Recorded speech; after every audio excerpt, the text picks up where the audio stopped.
Very good evening to all and एक बार आप सबका फिर से स्वागत है ड्रीम यूपीएससी चैनल पे which is a part of Unacademy. Very good evening to all and I hope कि आप लोगों ने सेशन को ज्वाइन भी कर लिया होगा। एंड जो स्टूडेंट्स ऐसे हैं जो इन पर्टिकुलर सेशंस को, जो कि आपके लिए बहुत ही छोटे से सेशंस होते हैं, max to max 5 to 10 minutes के होते हैं, बट आप अगर इनको भी मिस कर रहे हो तो गाइज फिर आप समझ सकते हो कि you are missing a lot. ठीक है, तो शुरुआत करेंगे हम लोग यहाँ पे एक पर्टिकुलर न्यूज़ की जो अभी थोड़ी देर पहले द डाउन पेपर में पब्लिश हुई है। द डाउन पेपर में एक आर्टिकल निकला हुआ है, अगर आप में से किसी ने देखा हो तो दुबई जो है वो एक सैटेलाइट लॉन्च करने वाला है और वो सैटेलाइट एक नैनो सैटेलाइट होने वाली है। इसका स्पेशल कैरेक्टर क्या है कि ये जो सैटेलाइट होगी ये एनवायरनमेंट को यहाँ पे पूरी तरीके से रेगुलेट करने वाली है, यानी कि एनवायरनमेंट से जुड़ी हुई जितनी भी इंफॉर्मेशन है उसको कलेक्ट करेगी। तो हम लोग डिस्कस करेंगे इस पर्टिकुलर टॉपिक को। लेकिन हाँ, आप में से जो स्टूडेंट ऐसे हैं जो पहली बार आते हैं चैनल पे, then do subscribe the channel and session को एक बार से लाइक भी मारा करो। एंड अगर उसे डिसलाइक मारते हो, क्योंकि कई बार मैंने देखा है 2-3 तो डिसलाइक मतलब ऐसा वाला है कि हाँ होने ही है, तो बेटा रीज़न बता दिया करो, मतलब पता होना चाहिए ना कि कमी कहाँ है। जब तक कमी नहीं होगी तब तक इंसान किस चीज़ पे काम करेगा, पता होना चाहिए ना कि एग्जैक्टली कमी है कहाँ पर। राइट, चलिए शुरुआत करते हैं यहाँ पे सेशन की। एक बार से ज़रा लाइक इसको ज़रूर मार दीजिएगा। देखिए, क्लास को शुरू करने से पहले आपका जो स्टेट वाइज करंट अफेयर्स चल रहा है, अभी बहुत सारे बच्चे नहीं पढ़ रहे हैं क्योंकि दे आर थिंकिंग कि कहाँ चल जाएगा भाई, तो बाद में जाके मेरे को मत बोलना कि मैम प्लेलिस्ट शेयर कर दो। I am not going to do that. ठीक है, मैं दोबारा से ये काम नहीं करूँगी।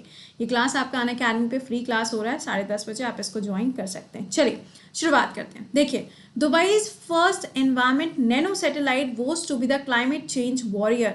अब ये है क्या? देखो, अभी कुछ दिन पहले हम लोगों ने पढ़ा था किसके बारे में? होप मिशन के बारे में, राइट? उसके बताते चलना कमेंट बॉक्स में ये मिशन कौन सी कंट्री का है। जैसे कि होप मिशन है, तो हमने जब इसको पढ़ा था तो मैंने आपको बताया था ये यूएई का मिशन है। बहुत अच्छी बात है। आप मुझे ये बताओ कि कहाँ पर भेजा गया है। उसके बाद में हम लोगों ने पढ़ा था बेयर शीट 2 के बारे में, और ये मिशन किसका था? इजराइल का था। कमेंट बॉक्स में बताइएगा कि किस कहाँ पे भेजा गया है, मार्स पे है कि चंद्रमा के ऊपर, मून पर है।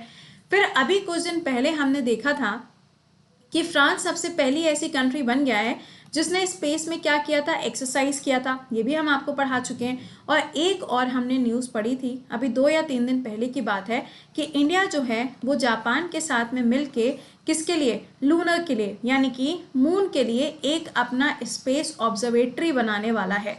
ये कुछ न्यूज़ है जो हम लोगों ने भी कुछ दिन पहले पढ़ी थी। तो यहाँ पे हम पढ़ने जा रहे हैं कि अब दुबई क्या करने जा रहा है। देखिए, दुबई ने अभी प्लान अपना ये भी किया हुआ है कि वो राशिद नाम का ये अनमैन्ड एक मिशन भेजने वाला है। कहाँ पर?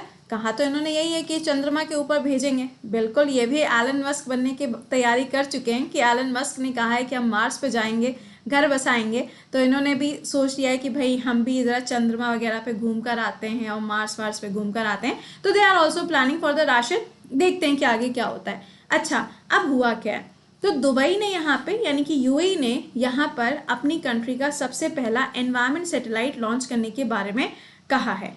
अब सवाल ये आता है ये लॉन्च कब होगा, राइट? तो एक्चुअली आपको बता दें कि इस पर्टिकुलर आर्टिकल में ये चीज़ कहीं नहीं लिखी हुई है कि ये लॉन्च कब होगा, बट इसका बाकी पूरा डेटा जो है वो शेयर किया गया है। तो हम आपको पूरी कहानी समझा देते हैं। तो जब ये लॉन्च होगा हम लोग तब का तब देख लेंगे कि तब हम लोग ऐसे करेंगे, ओ ये तो वही है जो हमने पढ़ा था, राइट? सुनिएगा इसके बारे में। देखिए, यहाँ पे जो टाइम दिया जा रहा है, कहा तो ये जा रहा है कि 20 मार्च को लॉन्च किया जाएगा। ठीक है, अब 20 मार्च को होता है नहीं होता है वो बात की बात है। ठीक, देखो पहला पॉइंट कि ये क्या है? सबसे पहली नैनो सैटेलाइट है। नैनो सैटेलाइट समझते हो ना, यानी कि बहुत ही छोटी सी कोई अगर सैटेलाइट है उसे हम नैनो की कैटेगरी में रखते हैं।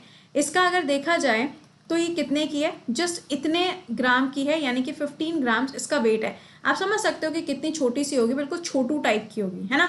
इसका नाम क्या रखा गया है? इसका नाम है DMSat-1। क्या नाम है? DMSat-1। और ये किसके कोलैबोरेशन से डेवलप किया गया है, यानी कि किसकी सहायता से इसको बनाया गया है? तो दुबई म्यूनिसिपैलिटी के साथ में मिलकर किसने इसको बनाया है?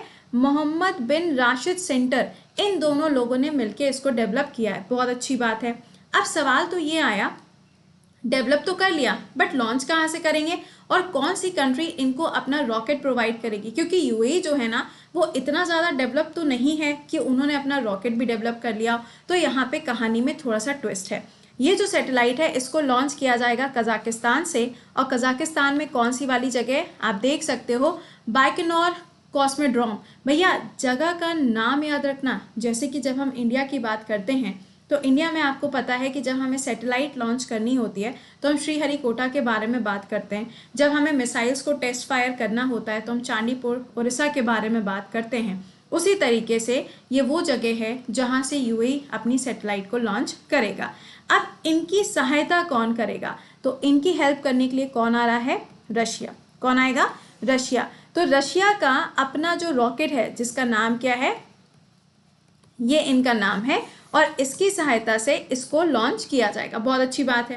अब आप कजाकिस्तान लिखा हुआ जो देख रहे हो, आपको ध्यान होगा कि जब हम सेंट्रल एशिया की बात करते हैं तो सेंट्रल एशिया का जो सबसे बड़ा लैंडलॉक कंट्री है वो कौन सा है, कजाकिस्तान है। आप मुझे आंसर करके बताओ, कजाकिस्तान और उज्बेकिस्तान के बीच में आपको कौन सा सी देखने को मिलता है या कौन सा लेक देखने को मिलता है, कमेंट बॉक्स में आंसर करिए। अच्छा, तो ये तो बात हो गई कि कब लॉन्च हो सकता है, कौन लॉन्च करेगा, कहाँ से लॉन्च करेगा, किसने बनाया, ये सारी बातें तो हो गई। लेकिन अब सवाल ये आता है तो कि ये कब से बनना शुरू हुआ था। जैसे कि आज सुबह का जो क्लास था, मैंने वहाँ पर आपको एक बहुत ही इंपॉर्टेंट न्यूज़ पढ़ाई है।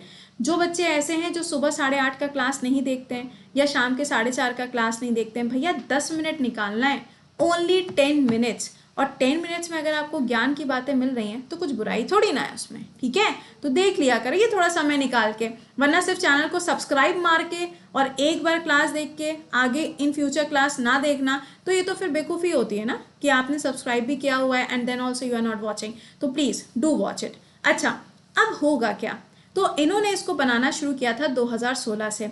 अब जैसे कि मैंने आपको बोला कि ये एनवायरमेंट सैटेलाइट है, तो ये करेगी क्या। देखिए, आज सुबह जब मैंने आपको 7 बजे करंट अफेयर्स पढ़ाया था तो वहाँ पर मैंने आपसे IQ एयर रिपोर्ट के बारे में डिस्कस किया था। मैंने कहा था कि इस रिपोर्ट के हिसाब से दिल्ली जो है वो एक ऐसी जगह बन चुका है जहाँ पे पार्टिकुलेट मैटर 2.5 जो है उसकी क्वांटिटी बहुत ज़्यादा बढ़ती जा रही है, यानी कि एयर पोल्यूशन जो है वो बहुत ज़्यादा इंक्रीज कर रहा है। यही काम ये करने वाली है। ये जो सैटेलाइट भेजी जाएगी इसका काम क्या होगा, एयर पोल्यूशन को चेक करना। यानी कि जब ये सैटेलाइट लॉन्च हो जाएगी तब ये सैटेलाइट होगी जो हमें बताएगी, यूएई को बताएगी कि कौन कौन से ऐसे रिसोर्सेज हैं जिसकी वजह से एयर पोल्यूशन हो रहा है, हम इसे कैसे कंट्रोल कर सकते हैं। इन सारी चीज़ों के बारे में ये पूरा डेटा इकट्ठा करेगी। इसको कहाँ पे प्लेस किया जाएगा, तो जितनी भी सैटेलाइट्स लॉन्च होती हैं इन सब को प्लेस किया जाता है लो अर्थ ऑर्बिट में। कहाँ पर, लो अर्थ ऑर्बिट में, जो कि हमारे अर्थ के सरफेस से अप्रॉक्स कितना किलोमीटर ऊपर होता है, 730 किलोमीटर्स ऊपर होता है। अब जैसे कि देखो, दो जगह होती हैं, एक होता है जियो स्टेशनरी, एक होता है जियो सिंक्रोनस। दोनों में डिफरेंस क्या होता है कमेंट बॉक्स में वीडियो खत्म होने के बाद में बताइएगा जरूर, ठीक है। तो ये सारा काम कौन करने वाला है, ये पर्टिकुलर सैटेलाइट काम करेगा। तो अब हमारे एग्जाम में क्या क्या इंपॉर्टेंट हो गया, पहला नैनो सैटेलाइट, नाम इसका, ये जगह जहां से इसको लॉन्च किया जाएगा, कौन सी कंट्री से, कौन सी कंट्री इनकी हेल्प करने वाली है, कहां पर प्लेस किया जाएगा, लो अर्थ ऑर्बिट के अंदर, और सबसे इंपॉर्टेंट ये हो सकता है इसी टाइम पे इसको लॉन्च कर दिया जाए। तो ये तो देखो मैंने आपको सारी इन्फॉर्मेशन बता दी है इसके बारे में। बस याद रखिएगा कि इन फ्यूचर जो राशिद मिशन है वो भी लॉन्च होने वाला है यूएई के थ्रू, और पूरा जो ये आपका अरब एरिया है, यानी कि जितने भी ये अरेबियन कंट्रीज़ हैं, इनमें से अगर देखा जाए तो सबसे पहले यूएई था जिसने अपना होप मिशन लॉन्च किया था सैटेलाइट के पर्सपेक्टिव में, ठीक है। तो ये भी आपको मालूम होना चाहिए। चलिए, तो ये तो मैंने आपसे डिस्कशन कर लिया इस पर्टिकुलर टॉपिक को। छोटा सा टॉपिक था but this was a informative topic and ज़रूरी था कि इसको बता दिया जाए। तो ये सारा काम कौन करेगा, ये सैटेलाइट करेगी जब इसको लॉन्च किया जाएगा। आई होप कि आपको समझ में आ गया होगा। अगर समझ में आ गया हो तो मैंने आपको जो क्वेश्चंस पूछे उसके आंसर कमेंट बॉक्स में मेंशन करना मत भूलिएगा। चलिए, तो मिलते हैं आप लोगों से कल सुबह कितने बजे, 7 बजे के सेशन में, और उसके बाद 8:30 बजे आपसे यहीं पे मुलाकात होती है। 2 टाइम याद रख लो, 10 मिनट का समय कभी भी निकाल लिया करो और ये क्लासेस देख लिया करिए, ठीक है। इससे ज़्यादा समय नहीं लगता है, मैक्स टू मैक्स 10 मिनट्स। इसके अलावा यूपीएससी बैच आपको ज्वाइन करना है तो आप ज्वाइन कर सकते हैं। और मैंने आपको ये भी बताया था कि आपका जो नया वाला बैच है, कुछ याद आ रहा है, जो एसएससी कैटेगरी में भी एक नया बैच शुरू होने जा रहा है, आप उसको भी ले सकते हैं, या फिर अगर आप यूपीएससी के साथ में जाना चाहते हैं यूपीएससी के साथ में, दोनों में क्या है, कोड वही कृति 10 रहेगा। आप इस बैच को ज्वाइन करोगे तो यहाँ पर इस चीज़ का ध्यान रखिएगा। और दूसरा, अगर आप यहाँ पर अभी तक टेस्ट सीरीज़ के बारे में नहीं पता है आपको, तो टेस्ट सीरीज़ ज्वाइन कर सकते हो।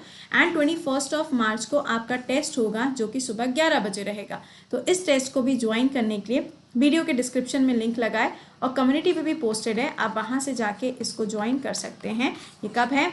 21 तारीख को, संडे को रहेगा। ज्वाइन करने के लिए फ्री है टेस्ट, सभी लोग जाके ज्वाइन करना और इस टेस्ट को दे के आइएगा। कोड विल बी कृति10। सिंपली आप इस कोड का यूज़ करके अपना टेस्ट दे पाओगे, राइट। चलिए, तो मिलते हैं आप लोगों से। टिल देन खुश रहिए, मुस्कुराते रहिए। Bye bye and take care.